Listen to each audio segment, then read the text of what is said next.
Assalamualaikum warahmatullahi wabarakatuh. Halo teman-teman semuanya, sebelumnya kenalin nama saya Muhammad Iqbal Ramadan, biasa dipanggil Iqbal. Saya dari Staf Penanggulangan Bencana PT BMKG Wilayah 1. Jadi di Divisi Penanggulangan Bencana ada program kerja yang dinamakan Sharing Experience. Nah, Sharing Experience ini dilakukan dalam bentuk podcast. Nah, tujuan dari Sharing Experience ini, kita bisa tahu nih bagaimana si pengalaman ketika turun bencana dari narasumber yang dulunya pernah turun ke bencana. Oke, di podcast yang kedua ini kita kedatangan tamu anggota Purna dari TBM Coronarius. Halo Bang Ferry, gimana kabarnya Bang? Halo Iqbal, alhamdulillah sehat Bang. Oke, jadi guys, Bang Ferry ini adalah anggota Purna dari TBM Coronarius yang dulunya satu divisi juga nih dengan saya di TBM unit, yaitu di divisi bantuan medis. Nah, biasanya di TBM lain itu namanya bukan bantuan medis, ada juga Pengmas namanya. Oke, mungkin dari Bang Ferry bisa kenalin nih lebih lengkap perkenalan untuk BW1. Oke, terima kasih Iqbal. Sebelumnya izin perkenalkan diri, nama saya Ferry Agustin, biasa dipanggil dengan Ferry. Saya berasal dari Subang, Jawa Barat. Kemudian untuk angkatan kuliah sendiri, angkatan 2017, untuk angkatan dari tim medis Coronarius, tim bantuan medis Coronarius itu angkatan 11. Untuk saat ini sudah tidak aktif karena sudah lulus dari masa preklinik. Dan untuk kesibukan saat ini itu menjalani koas di RSUD Jenderal Ahmad Yani Kota Metro Lampung. Oke Bang, mungkin kita mulai aja nih Bang ya. Untuk pertanyaan pertama, mungkin selama aktif di TBM Bang, TBM Coronarius khususnya, bencana alam apa sih Bang yang udah pernah Abang turun langsung gitu Bang? Kalau berbicara tentang bencana alam mungkin banyak ya, apalagi di wilayah Lampung kan sering terjadi banjir, longsor dan sebagainya. Tapi mungkin dalam bentuk open donasi. Kalau untuk bencana yang turun langsung itu mungkin baru satu kali, itu tepatnya pada saat itu yaitu ada bencana tsunami di Kali Anda, itu diakibatkan dari letusan atau erupsi dari Gunung Krakatau. Tepatnya waktu itu di akhir Desember tahun 2018. Jadi itu terkena wilayah yang terkena itu sekitaran Kali Anda Lampung, dan dari wilayah Jawanya itu wilayah Banten yang terkena dampaknya. Kalau ada bencana dari TBM Coronarius, alurnya gimana Bang? Pas kalau Abang ada turun apa? Kalau ada bencana gitu Bang dari TBM Coronarius? Untuk alur terjun langsung ke bencana sendiri yang sifatnya kita menjadi relawan, itu yang pertama tentu kita izin, mulai dari izin ke kampus, bahwasannya mengkonfirmasi kalau TBM Coronarius ingin menjadi relawan di sana. Kemudian ya yang kedua izin masing-masing orang tua, karena kan status kita semua kan masih mahasiswa ya. Kemudian yang ketiga itu kita mulai koordinasi dengan BPBD, Basarnas, untuk bagaimana tahapan selanjutnya kita melangkah. Seperti itu mungkin untuk langkah-langkahnya. Baru setelah itu, setelah ada lampu hijau dari perizinan, kemudian dari koordinasi ke BPBD dan Basarnas sudah jelas, baru kita pergi ke sana, ke lokasi bencana. Kurang lebih seperti itu. Pas saat terjadi bencana itu untuk ngurus-ngurus segala macam itu ini Bang, berapa lama Bang perizinan itu Bang? Setelah bencana itu terjadi. Sebenarnya karena waktu itu terjadi begitu sangat mendadak. Ya namanya bencana, siapa yang tahu ya akan terjadi bencana gitu. Maka perizinan pun dilakukan secara langsung pada saat itu gitu. Artinya kita sambil bergerak dan sambil melakukan perizinan. Karena kalau tidak seperti itu, ya tentu akan merugikan pihak yang di sana gitu. Maksudnya masyarakat yang di sana kan tentu butuh banyak bantuan.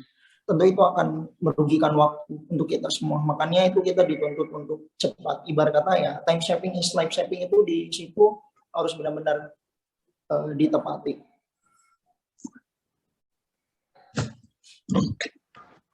Nah nih Bang, untuk turun bencana, pada saat turun bencana yang tsunami itu Bang, nah dari TBM Coronarius, siapa aja Bang yang turun Bang? Dari pihak Untuk yang TBM? turun saat pada saat itu tentunya itu anggota aktif. Untuk anggota aktifnya sendiri itu sekitar 25 sampai 30 orang. Tapi di hari pertama itu kita turun dibagi 2 tim, ada yang lokasi bencana dan satunya masih ikut kegiatan, karena pada saat itu bertepatan sekali dengan kita ada kegiatan internal yaitu Coronarius Multi Community di suatu desa di Lampung. Jadi saat itu kita lumayan hektik ya. Kita harus secepat mungkin membagi 2 divisi, di mana yang satu fokus untuk mengurusi kegiatan internal TBM agar tetap berjalan, yaitu waktu itu pengobatan gratis kegiatannya.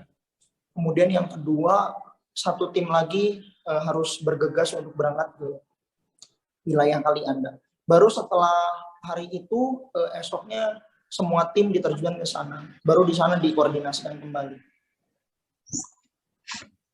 Ya, Bang.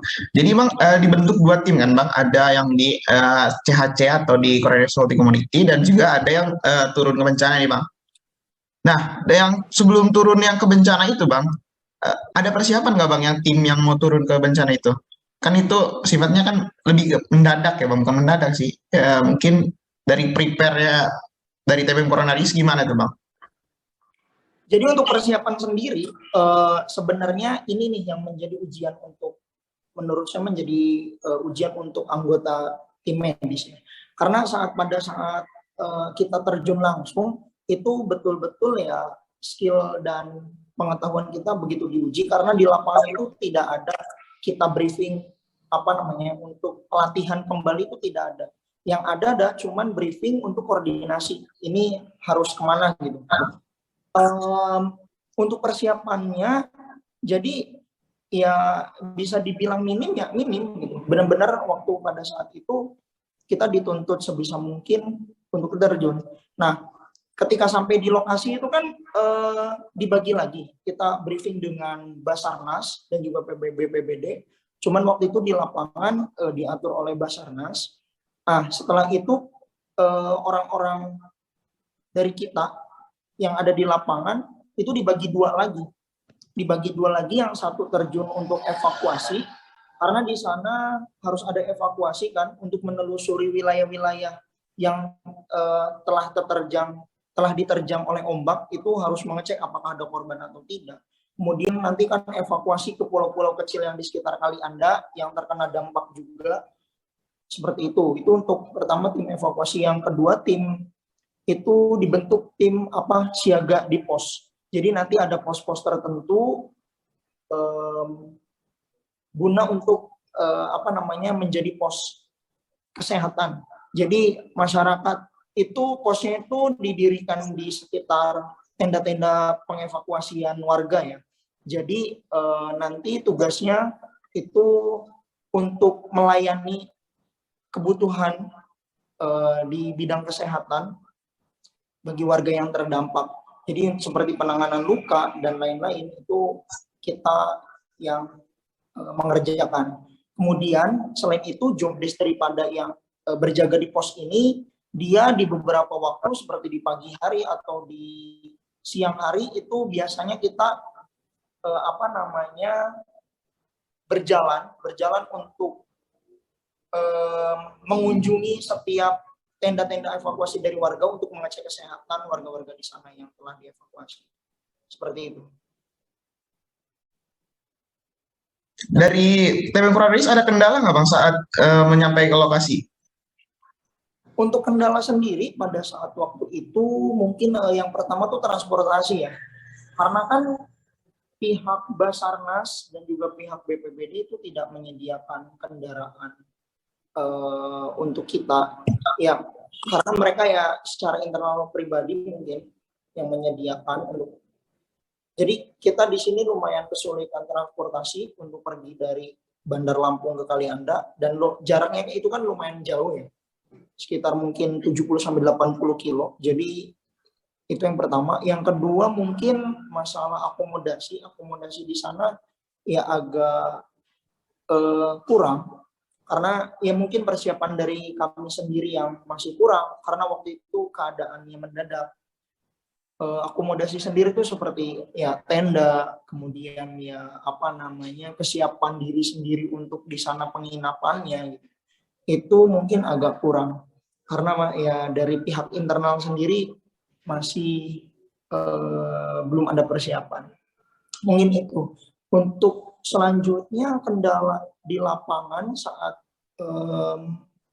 berjaga di pos, mungkin ya sarana prasarana ini ya, di apa namanya, di penunjang kesehatan kita untuk apa membantu masyarakat itu dalam menangani luka segala macam.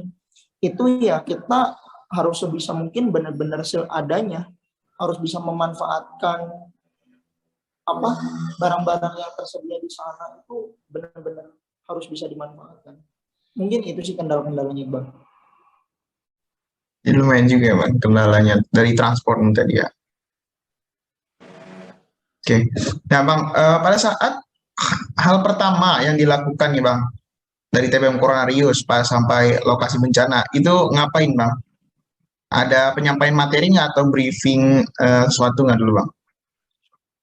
Ya, pada saat pertama kali datang ke sana, kalau penyampaian materi itu tidak ada. Tadi sudah sempat saya singgung. Tapi kalau briefing untuk koordinasi pembagian tim itu ada.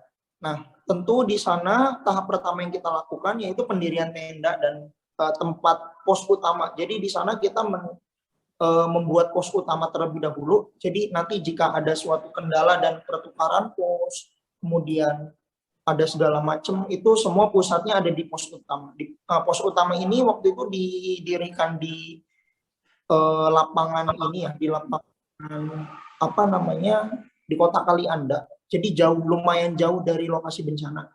Jadi baru setelah itu persiapannya mungkin di posnya masing-masing. Jadi nanti di pos masing-masing didirikan posnya. Waktu itu ada yang posnya berbarengan dengan Dinkes Provinsi Lampung Selatan, kemudian ada yang berbarengan dengan instansi-instansi lain, karena kan untuk relawan rescue di Lampung ini kan banyak, nggak hanya yang terjun itu tidak hanya dari apa namanya, dari Basarnas, dari BPBD, ada juga dari komunitas-komunitas selain non medis gitu, yang mereka mendirikan pos untuk menjadi relawan gitu. Itu mungkin.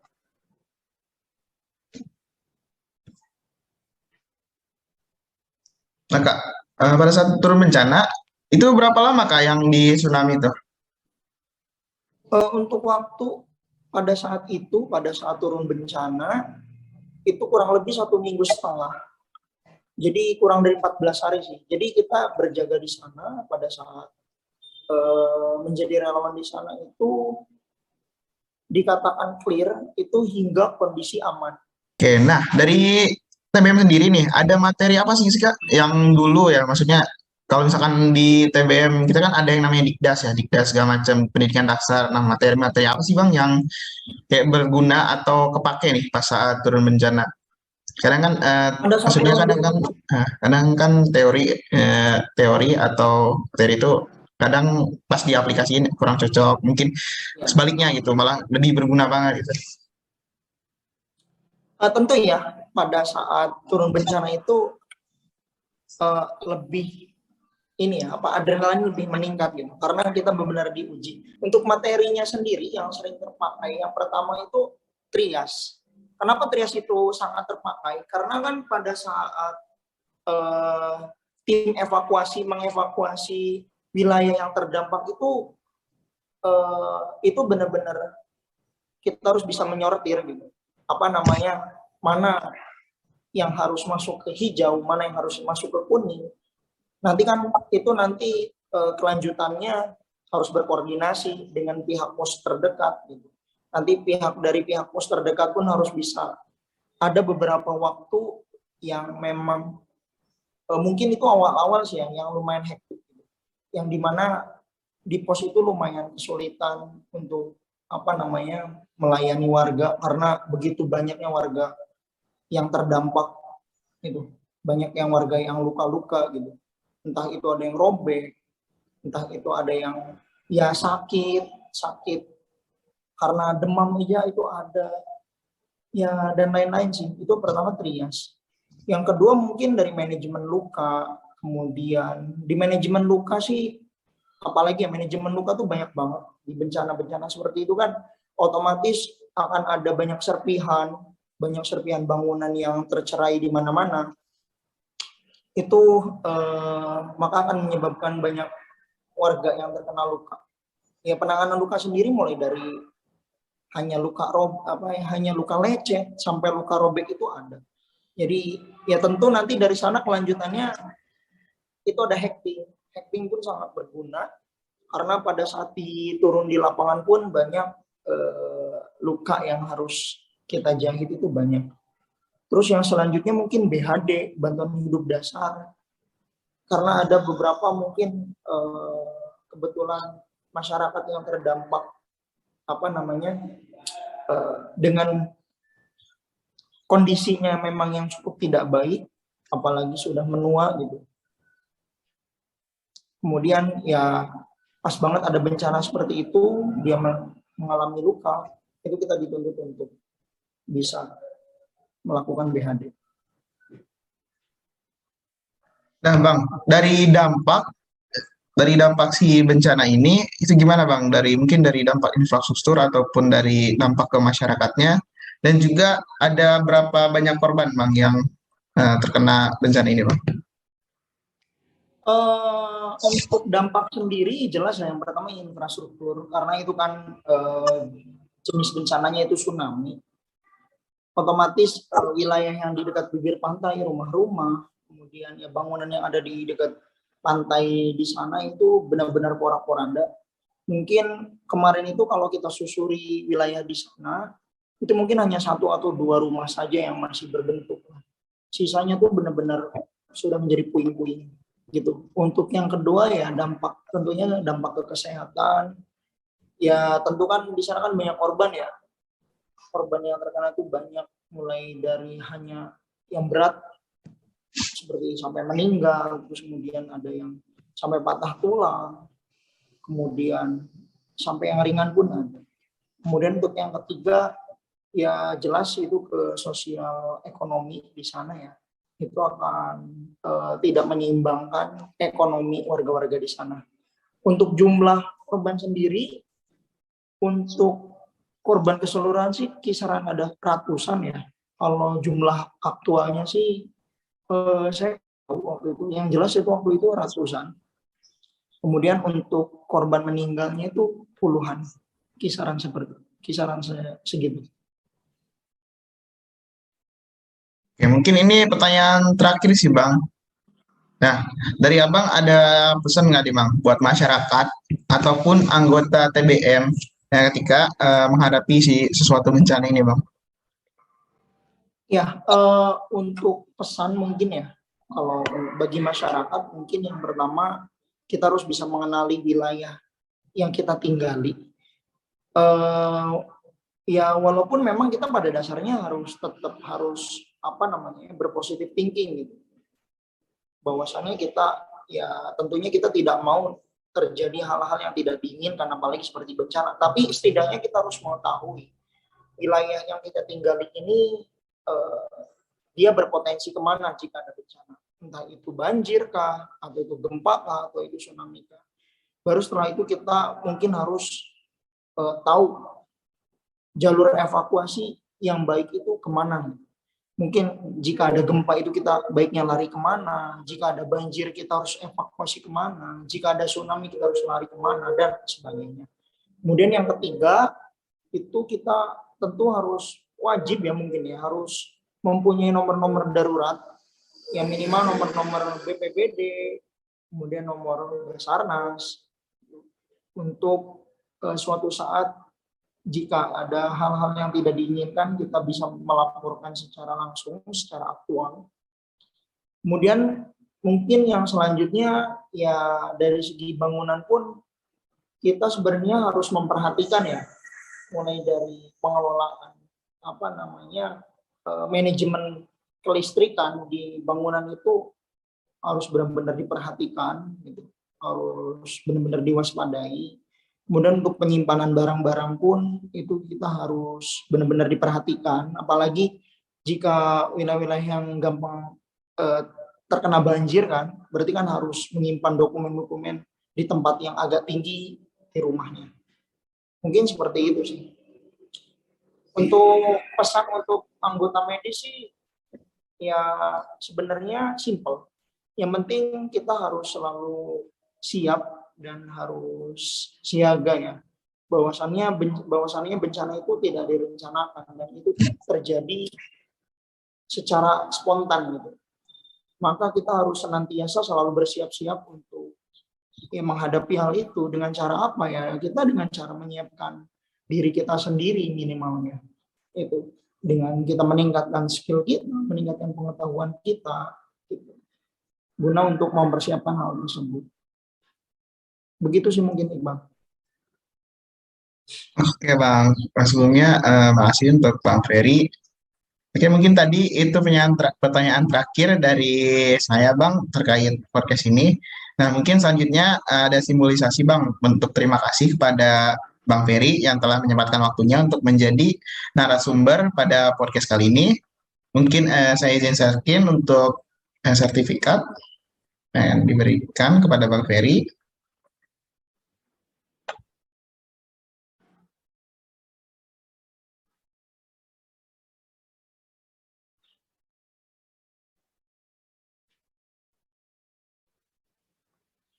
Ya, terima kasih. Oke, mungkin dari saya terima kasih banyak Bang Ferry atas waktunya, atas meluangkan waktunya untuk menghadiri atau bersedia menjadi narasumber pada podcast kali ini. Semoga dengan hal atau experience dari kakak bisa bermanfaat atau bisa digunakan pada saat kami atau anggota-anggota lain turun bencana. Mungkin saya akhiri untuk podcast kali ini. Jika ada salah kata dari saya, mohon maaf. Wabillahi taufiq walhidayah. Wassalamualaikum warahmatullahi wabarakatuh. Waalaikumsalam warahmatullahi wabarakatuh.